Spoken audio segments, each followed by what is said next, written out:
So under this cover we have the tour car. So let's take its cover off and expose the vehicle.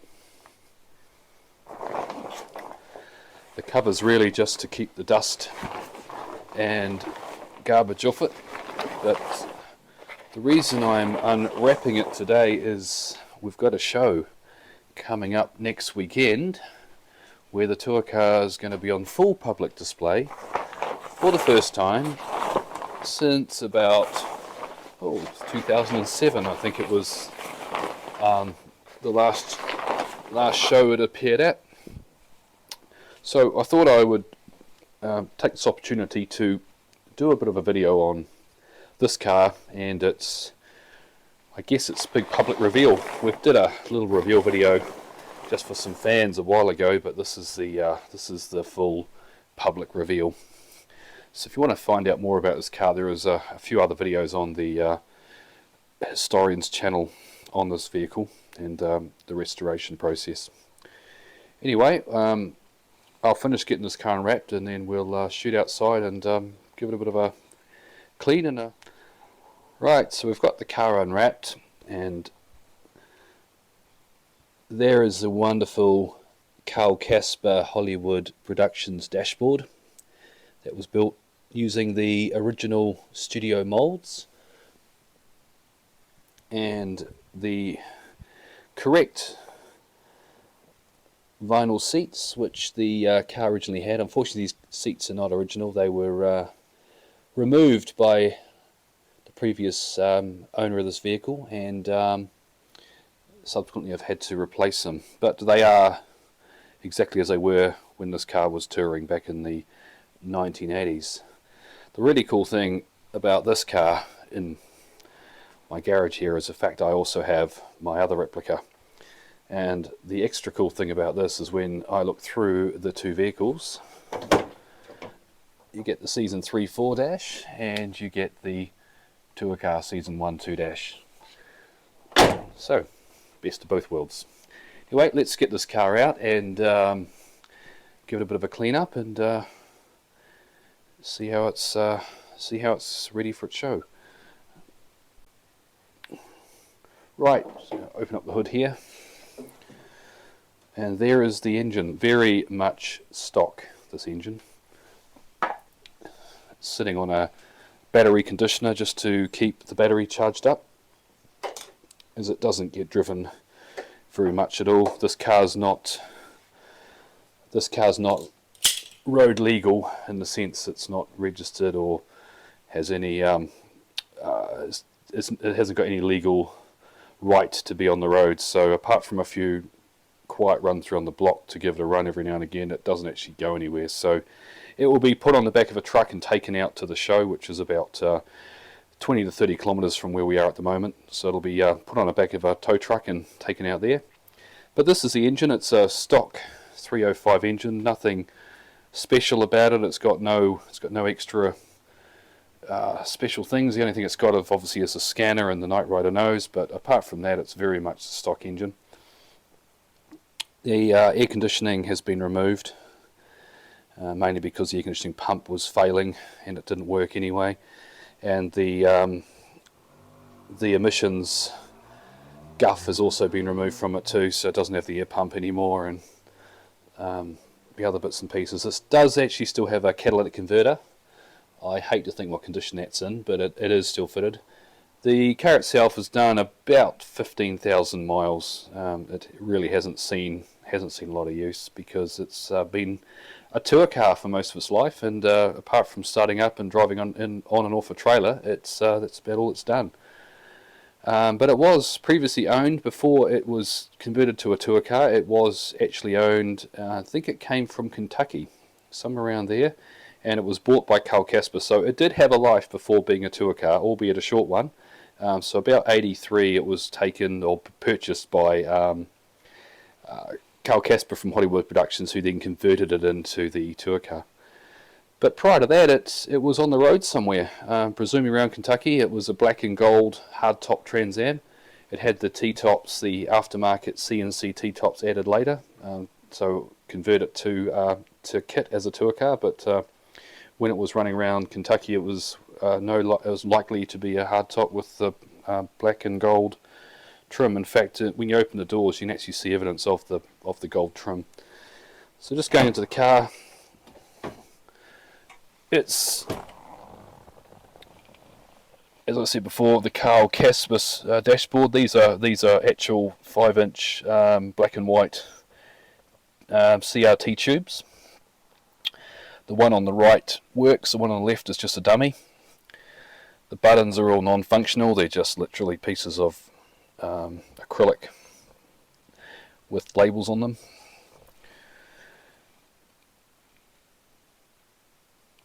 The upper console there, once again all of these fiberglass parts are universal moulds.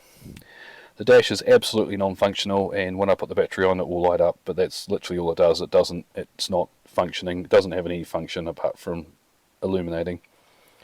Anyway, let's get the car started and back it out. I've just connected up the battery, so the moment I've done that, the scanner started to operate, and the dash will now be lit, as we can see in here. Let's close the hood and we'll proceed out of the garage. Other interesting thing about the tour car, when it was in New Zealand, Australia, it was connected or had a role in promoting the Kenner toys. So the voice car, the radio control car, the crash set, the whip shifter, all of those neat Kenner toys that were made in the 80s. So this car was used as a vehicle to promote those cars. So those toys were often displayed with this car, as a way of advertising.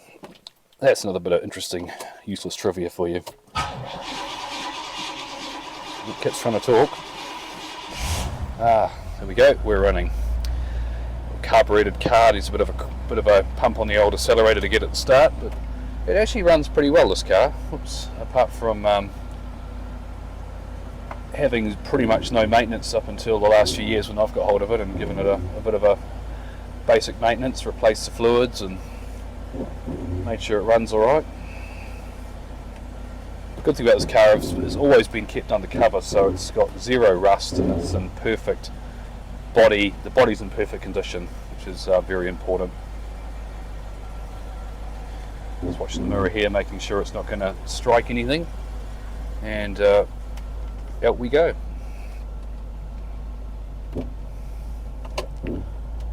Rightio, let's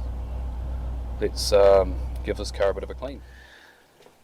The other thing with this car and the C and CT tops, or the weather stripping, is there's a nice big gap in here, so you really wouldn't want this car to be your daily driver and be driving around in wet conditions. You get very wet inside.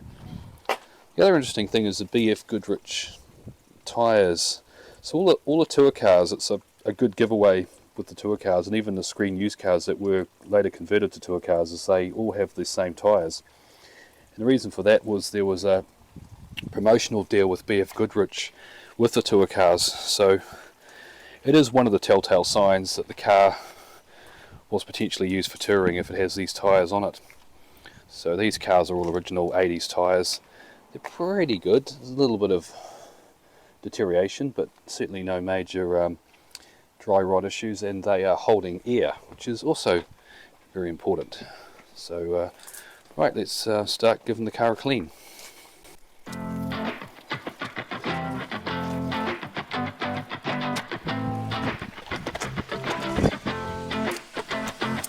It's not actually that dirty, it's just needs a bit of a surface clean just to get some of the dust off it.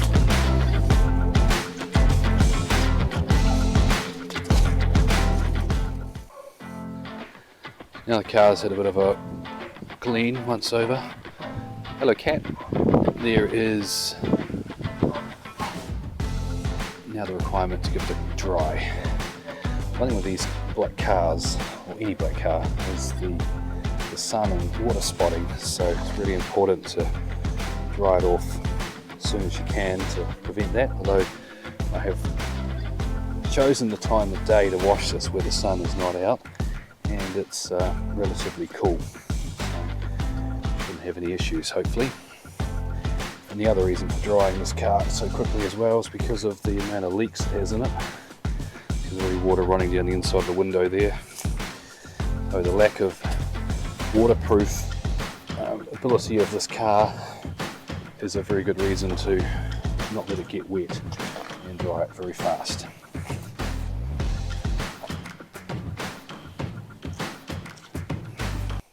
So those of you with Trans Ams and third gens will know the importance of drying the inside of the car. Once it's been raining, well, in this car's case, it's it's pretty extreme, the amount of water that gets in it. It's the poorly fitting weather stripping. But yeah, generally all T-top cars leak somewhere.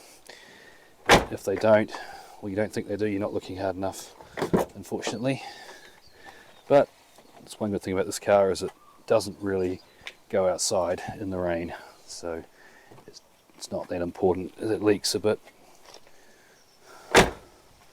So there we go, the car is now clean, ready for the show next weekend. So you might be wondering what the deal is with the American flag. Well, when this car was touring in the 80s, it had an American flag in the back just like this. This is not the original flag. I got this one last year when I was in the States, but I thought it's appropriate to put it back to how it was when it was touring, so hence the American flag is back in. Right, we're all done. This car's going to go back away, and it's ready for next weekend, ready for the big event. It is the day of the show, and we're just reversing very carefully out of the garage.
First time I sat in this car, I was 6 years old, so seeing it again at 42, super stoked. It's right, excellent. Knight Rider, it's champion. Awesome. Thanks. Cool.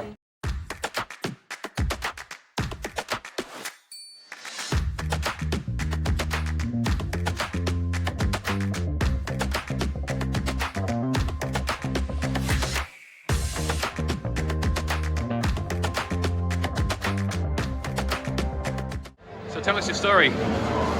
So when I was probably slightly younger than my son's age, Kit came to our local shopping mall, Riversley in Edgecombe. Right. And I remember we queued up, and all the guys from our school just to kind of come and see it. It was amazing. So and we were watching the program at the time. So Michael Knight, Kit, it was amazing. Yeah. So it's cool to see it here today.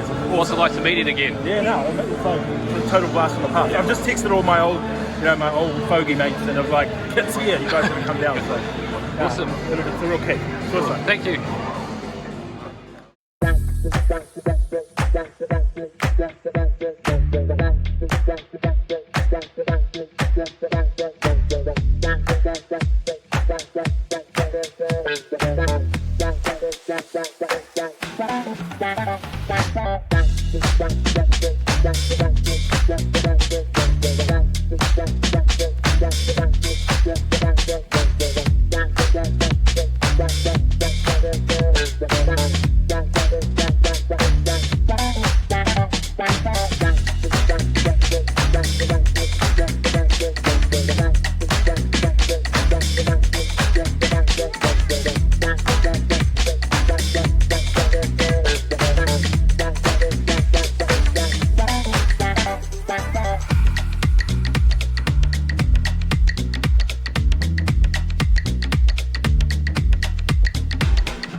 What do you think? Right? What do you think?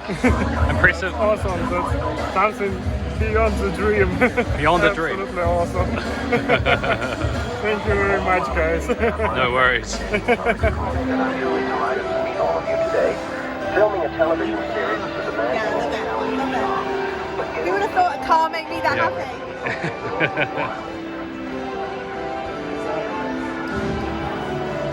You remember Knight Rider then? You're a big fan, were you? Well, my mum and dad watched it, so I just have memories of like at first being like bored and then being like, actually this is really fun. Yeah. Yeah. And who can forget the theme? That's what. I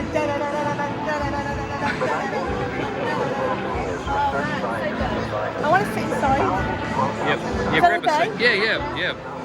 As a yoga.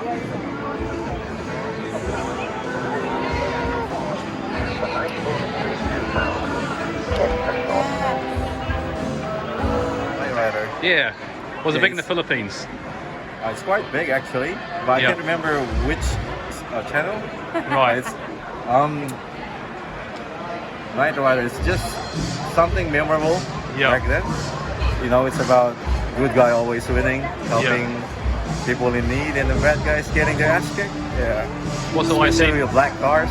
Sorry. What's it like seeing the car here? Nostalgia, bro. Like, it just transport me back on the good times. You know what I'm saying? Yeah, that's the good times back then.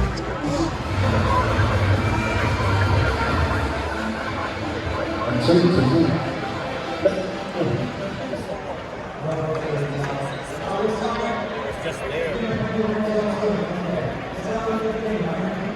you have any Knight Rider stuff? Sorry? Do you have any Knight Rider stuff at all? Nothing for Knight Rider. Oh, it's a shame.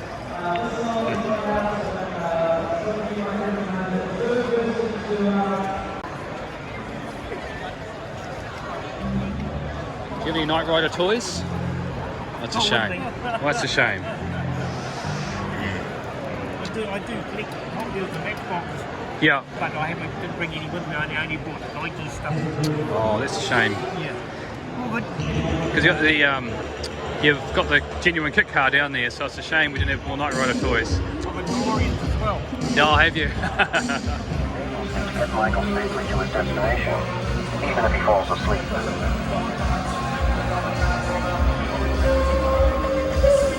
My infrared scanner has a range of 10 miles.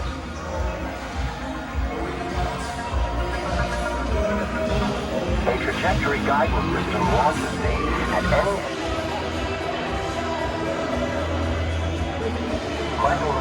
So you look to be about the right age to have watched it on TV? Oh, I was. Yeah. I'm 40 now, so this is my childhood. Yeah. Excellent. Yeah. It's giving me goosebumps. I won't be able to answer your question. So you probably never thought you'd be sitting in kit all these years later. It's fantastic. I'm lost for words. My memories of Knight Rider in '82. I was pulled up to a set when they were filming Knight Rider. I didn't even know that's what it was until I saw the stunt driver. Yeah. And it looked like David Hasselhoff, but obviously it was, I saw him, and then they gave us some signed autographs of his him with Kit. Nice. So it was really awesome. So you could watch them do some filming as well? Yeah, so what happened was on that one, I can't remember the episode exactly, but I do remember that there was a Charger that pulled up, and it was at a motel, or hotel rather, and the Charger pulled up. So because I love Chargers too, so I just saw it pull up, and then when I got back home, I was like waiting for it to come on the TV. And when it finally came out, I was like, oh, yeah, I've been there. I've been on that set. So that was a really cool experience for myself. Yeah, and I still have the autograph at home. Cool. David Hasselhoff. Yeah. Oh, and a funny story is I saw him come one time to New Zealand, and no one knew it was him. Yeah. And I saw him and I just yelled out, and I yelled to him. I said, Knight Rider, and he just looked at me and he gave me the acknowledgement. Yeah. But no one knew because it was like really early in the morning, and it was really cool. So it's good to see the tour car here today. Yeah, thank you, Greg. It's just so awesome to actually sit in the car and relive the memories of watching it as a kid and wanting to just sit in the car. And now you let me sit in the car, so I love you, Greg. Thank you. Yeah. Cool, mate. Thank you very much. Thanks so much.